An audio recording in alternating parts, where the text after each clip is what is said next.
Hello everyone, I am the Weather Dude. Welcome back, and today we're going to be talking about a potential major winter storm. I'm putting everyone on alert, especially if you live in the upper Midwest. If you are new here, be sure to like and subscribe, and then we're just going to get right into it here. So, starting off with the wind graph, what kind of wind speeds could this storm produce, right? Because we know there's going to be a snow aspect and even a heavy rain aspect, which we're going to get into, but we're going to be focusing mainly on the snow part. But let's take a look at some of these wind speeds here. So this is the GFS model, and you can see some of these wind speeds, like when the low is basically going to come from the northwest, kind of come through the Rockies, and another low is going to kind of phase from it. A lot of these storms do develop that way. The low will kind of phase from the Rockies here, like another piece of energy will come in, and maybe another one will kind of merge.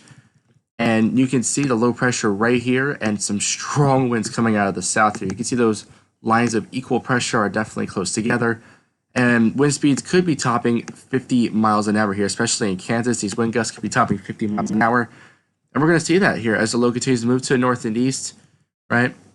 And you can see it kind of sags to the south and then kind of moves north, and you can see like this wind field it's pretty massive, right? I mean, we got these anywhere in that yellow is like 25-mile-an-hour wind gusts, or the orangish color is like 30-mile-an-hour winds.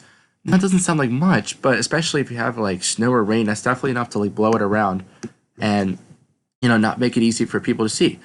All right, and the low is going to continue to move to the north and east, right, into Canada, and as it does, it really starts to deepen. You can see more lines of equal pressure.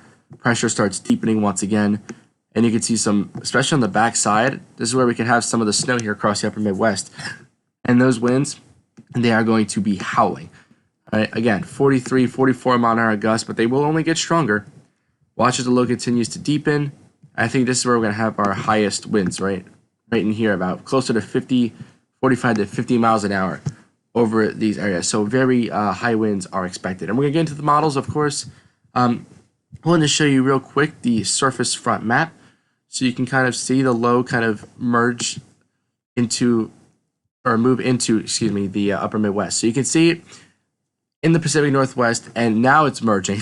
That's what I meant. The merging will start once the low comes out of the Pacific Northwest, kind of starts to make its way to the south, and you can kind of see two lows here kind of like starting to form, one with 990 millibars pressure, one with 997, and they will eventually, you can see here, phase together, and there you go.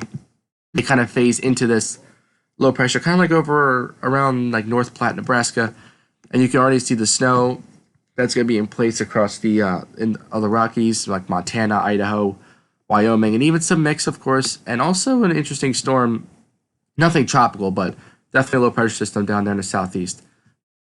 And you can see as we move into Friday and into Saturday, there is a snow chance. Actually, the Weather Prediction Center they do highlight some areas of snow on the backside, but not as prominent here. But what's interesting is what the models, some of the models point out, which we're going to talk about as well, but definitely some chance of rain and some snow on the backside, which some models do hint at could be significant. At the very least, a major winter storm here for the Rockies. I mean, is it normal for them in April? Kind of, but it's still nice. It's still like, amazing to see like these large scale snowstorms kind of happening in April here. So let's take a look here at the GFS model. All right, starting on today on Tuesday, kind of going through midweek here. So here's Friday, and you can see some snow is breaking out across northern plains, but it's not really significant, right? Watch as the low starts to deepen now, and we start to see some snow develop, right? Some in Canada, some in a little bit in Wisconsin there, and you'll really see it play out right here, okay? So definitely a lot of snow in these areas. I wouldn't say the snow is going to be like covering a lot of areas, but the places that do get it will get a lot of it, right? Because you can see still like pretty much Wisconsin, Michigan, and Minnesota, I think, are the three states that are going to get it. And to add some population of areas that are affected, even the Ohio Valley, the Northeast, could even get some snow from this, right? Especially in terms of the lake effect, right? And you can see kind of like the cold air punch coming down onto the eastern seaboard after the storm. So, how much snow could we be talking about here? Let's take a look here at the GFS model, and you can see they're highlighting over a foot of snow for a good chunk of the state of Wisconsin, and even several inches of snow across North Dakota and Minnesota, All right, and even several inches for Michigan, and as I said before, the kind of the interior Northeast, Cleveland, Ohio, Erie, Pennsylvania, maybe even Buffalo, New York. Okay, so this still will be, at least according to the GFS model, wide covering. And I was looking at the GFS model yesterday, and they were kind of saying a similar thing, kind of like a heavy snow concentrated in this area. So snow is not covering a huge swath, but it's enough. Right, there's still a good amount of areas getting at least a couple or a few inches, and then some areas getting like 6, 10, 12 inches of snow, which will be closer to the Wisconsin, Minnesota, and Michigan. All right, so let's take a look at the QPF, kind of like the rainfall totals. So this is kind of like snowfall up here. So kind of like disregard that because we covered that with the snow. But you can see here across Kansas, Oklahoma, and Texas, maybe even a couple of inches of rain is not out of the question here. Like 3 inches there in Kansas, 2 inches right there in Oklahoma, and a lot further southeast as well. All right, kind of a separate system, but very close in proximity to the other one. So a lot of rain will be falling across the southeast as well. So a lot of stormy activity definitely going on this week. Okay, so that was the GFS model.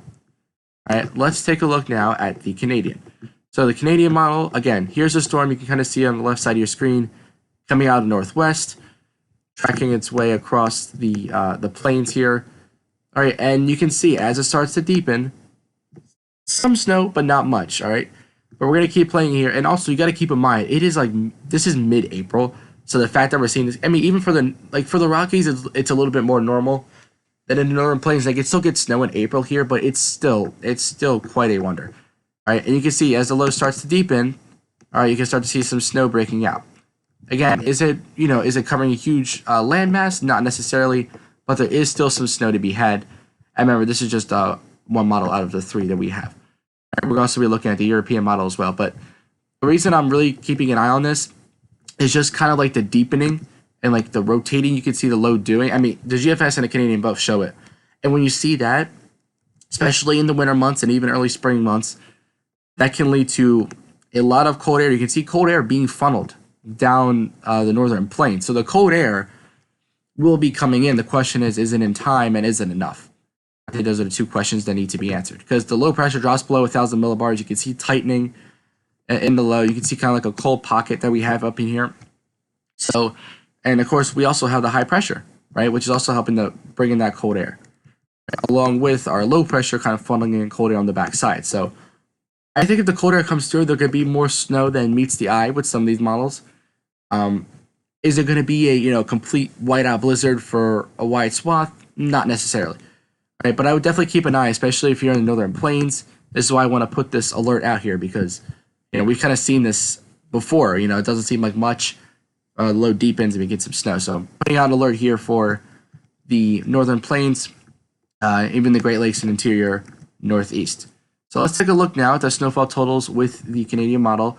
And again, mostly across the Rockies, and here's the Dakotas, getting several inches of snow here from this winter storm. We'll see if it actually gets named. I don't think it will. It could. I'm not ruling it out, but I don't think it will as of right now because the snow is not really covering a wide swath of the country, or it's not covering a large area. I think if it were, we'd get some winter storm watches and warnings, but we still could. We'll see how much snow ends up coming of this. Right, you can see they still do put some snow, but it's kind of concentrated in Iowa. But what did I say before? The areas that do get it will get it, and a lot of it. I mean, they're calling for 21 inches. I don't know how I feel about that. Because, I mean, looking at their own model, it kind of looks unlikely. I mean, just look in western Iowa right here. Right? There's some lighter snow, then some more moderate snow, and then a little bit heavy snow, and that's kind of it. I don't know if 21 inches will fall from that, but I will say, again, the areas that do get snow could get a lot of it. 6, 10, maybe even 12 inches. All right, looking at the QPF, there could be a lot of rain in these areas. And again, this is that snow area, so kind of disregard that. But outside of that, these areas are actually calling for rain because they're highlighted on the QPF map, but not on the snow map, which means this precipitation is in the form of rain. And, I mean, and regardless, even if these areas do get snow, there will be rain coming before it. So we got to see how much sticks, right? And it does help that I am using the Kuchera ratio, kind of like a more accurate snow to liquid ratio. but this still doesn't account for how much snow will actually be on the ground. Right? But this will give a more accurate measure of how much snow could fall, 12 to 18 inches even. All right, so QPF here, how much rain? Maybe 1 to 2 inches, as indicated by this purple color across much of the east, actually, over the next kind of like week and a half or so. All right, last model we're going to check out here is the European model. And as you can see, low coming out of the northwest and the Rockies, kind of tracking, kind of like going to the south and phasing to the north. All right, and I would say out of the bunch, I think the European kind of has at its weakest out of the three models, but still, you can see that punch of cold air. Again, it's all about that timing. All right, so there could be a winter storm here that lines up, and there will still be very heavy snow across Wisconsin, Michigan. It's kind of like constrained to those areas on the European model, kind of similar to the GFS, kind of how they had it, but in a different spot. And you can see the cold air now coming into the northeast. They kind of have the low phasing over into coastal Maine. But again, considering that it's April, I still think this is still a very significant storm. Even if there's not that much snow, it could still be a winter storm that brings some snow and a lot of rain and thunderstorms to areas in the south. So this is definitely something to keep an eye on. Again, also remember, this is like a week out almost for some areas, like 5 days to a week out. So we'll definitely be providing updates with this winter storm and definitely seeing if anything new develops out of it. All right, looking at the snowfall totals, again, Wisconsin, Michigan, UP and Michigan, maybe like 5 to 8 inches in some of those areas. And the interior northeast will get some from it as well, maybe a couple inches, maybe a few inches. And you can see up in the northern Rockies here, several inches to even over a foot of snow there. So again, kind of the main takeaways here, the snowfall will be constrained to northern areas, maybe like maybe the Dakotas, but more likely like International Falls, Minnesota, northern Wisconsin, maybe even around Green Bay, UP and Michigan, and then the interior northeast, right? From that, maybe with some help from that lake effect. Right. QPF, in terms of the actual rainfall, there will be some, although the European actually doesn't have quite as much rainfall. Could even be some, maybe over an inch of rain in the northeast. And of course, from that other storm in the southeast, we could see some rain down there as well. So definitely keep it here for updates. Interesting storm to watch. I am The Weather Dude signing off. Till next time, I'll catch you guys in the next video.